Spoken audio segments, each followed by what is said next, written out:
నమస్కారం అండి. This is hash tag you.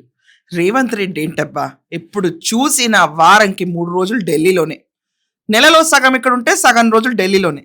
ఏంటి అసలు మన తెలంగాణను పట్టించుకునేది ఉందా లేదా?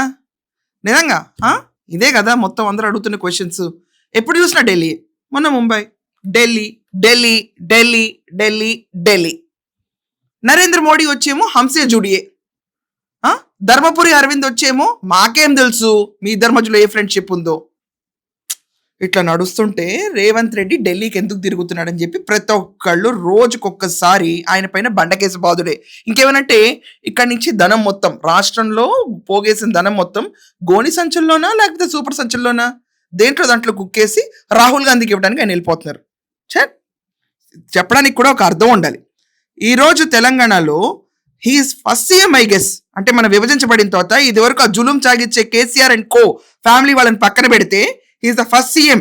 సెంట్రల్ గవర్నమెంట్ లో ఏ పార్టీ ఉన్నా వాళ్ళతో వెళ్ళి మెప్పించి ఒప్పించి ప్రతి ఒక్కటి జాబ్స్ అవనండి, ఇన్ఫ్రాస్ట్రక్చర్ డెవలప్మెంట్ అవనండి, ఉపాధి ప్రతి ఒక్కళ్ళకి ఉపాధి అవనండి, లేకపోతే ఫ్యూచర్ సిటీ అవనండి, థింకింగ్ బియాండ్ హైదరాబాద్ అవనండి, ఇది ప్రతి ఒక్కటి చేస్తుంది రేవంత్ రెడ్డి.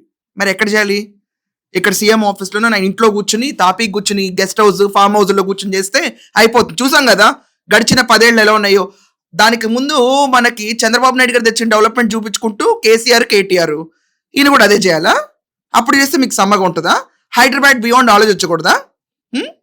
ఇలా ఉంటాయండి. ఆదిలాబాద్ ఎయిర్పోర్ట్కి ఈరోజు పర్మిషన్లు గ్రాంట్ అవుతున్నాయి. హైదరాబాద్ నుంచి డెవలప్ అవుతుంది, ఎక్స్పాండ్ అవుతుంది, తెలంగాణ గ్లోబలైజ్ అవుతుంది. ఎయిర్పోర్ట్ వస్తే ఏంటి గొప్ప అంటారా? ఇలాగే ఉంటాయి మైండ్ సెట్స్ అన్ని. ఎయిర్పోర్ట్ వస్తే అక్కడ చాలా మంది విదేశీ పర్యాటకులు వస్తారు, డెవలప్మెంట్ జరుగుతుంది. ఉట్టి హైదరాబాద్ ఒకటే కేంద్రీకృతం అవ్వదు. అప్పుడు తెలంగాణ విభజించబడిన తర్వాత మొత్తం తెలంగాణ బంగారు తెలంగాణగా వెలగటానికి ఇది మొదటి అడుగు. ఇది ఎలా కూర్చుంటుందండి? ఇప్పుడు ఇక్కడ కాంగ్రెస్ ప్రభుత్వం సెంట్రల్ గవర్నమెంట్ లేదు, ఉన్న గవర్నమెంట్ ఏంటి బీజేపీ వాళ్ళు ఆపరేట్ అయ్యి ఢిల్లీ నుంచి. మరి అక్కడికి వెళ్ళి ఎక్కడికి వెళ్ళాలి? కేటీఆర్ ఏం మాట్లాడతాడు? నాకైతే అర్థం కాదు. ఇది మనం చూసుకోవాల్సిన విషయం. ఇది కాకుండా సెంట్రల్ గవర్నమెంట్ నుంచి IRFC loans metro rail project కోసం, దాని గురించి ఆయన సెంట్రల్ మినిస్టర్ మనం చూసుకుంటే యూనియన్ మినిస్టర్ అశ్విని వైష్ణవ్తో కూడా ఢిల్లీలో మీటింగ్ కంప్లీట్ చేసుకున్నారు. అశ్విని వైష్ణవ్ దగ్గరికి వెళ్ళడానికి ఎలా అంటాడు ఆయన, కిషన్ రెడ్డిని కూడా తీసుకెళ్లారు ఆయన. తన మన జాతి భేదాలు పక్కన పెట్టండి, పార్టీలు పక్కన పెట్టండి, తెలంగాణ ప్రయోజనం నాకు కావాలి. తెలంగాణ షాల్ రైజ్ కాదండి, తెలంగాణ ఈజ్ రైజింగ్. ఇది రేవంత్ రెడ్డి నినాదం. ఇప్పుడు లాస్ట్ గడిచిన 10 ఏళ్ళలో ఏంటంటే ముఖ చిత్రం అనేది ఇలా చూపిస్తూ ఉంటారు, విజన్ కాదు ఇక్కడ నడిచేది. ఇప్పుడు మనం వెళ్ళాల్సిన టార్గెట్ 3 ట్రిలియన్ ఎకానమీ. మనం చూపించుకోవాల్సింది ఈ రోజు గ్లోబలైజేషన్ లో first phase Telangana metro rail. దీని గురించి కూడా ఉన్న అడ్డంకులన్నీ క్లియర్ చేస్తామని చెప్పి సెంట్రల్ యూనియన్ మినిస్టర్తో కూర్చొని ఆయన ఓకే చేయించుకుని వచ్చారు. ఇది ఎక్కడి నుంచి చేయాలి మరి? హైదరాబాద్లో కూర్చొని చేయాలా? నాకు అర్థం కాదు. మెట్రో రైల్ అవనండి, ఆదిలాబాద్కి ఎయిర్పోర్ట్ అవనండి, ఈ 2 మేజర్ మూవ్స్. తెలంగాణ రూపురేఖలు మారుతాయి దీన్ని బట్టి. ఇవన్నీ ఎక్కడి నుంచి చేయాలి? ఇట్లో కూర్చుంటే అయిపోతాయా? ఇంకోసారి కథలు కామేశాలు చెప్పే వాళ్ళకి 10 ఏళ్ళు మీరు ఏం పీక్ కట్టారయా అని చెప్పి అడగాలి. అడిగితే దిమ్మ తిరిగి కూర్చుంటారు. నిన్న కేటీఆర్ సభ పెట్టాడండి. సభ పెట్టినప్పుడు మేము చేసిన తప్పులు చేసిన లోపాలు మాకు ఇప్పుడు అర్థమవుతున్నాయి అంట. మరి కవితను ఎందుకు బయట పంపించావా? లెక్కొస్తే తను చెప్పింది కూడా అదే కదా, మొత్తుకుంది అదే కదా. అరే మొత్తం డొల్లా బీఆర్ఎస్ అన్నది, మొత్తం డొల్లా. ఆమె ఇంకా 10 కొక్కులు ఈ కొక్కులు ఆ కొక్కులు అని చెప్పి కూడా తిట్టేస్తుంది అందరినీ.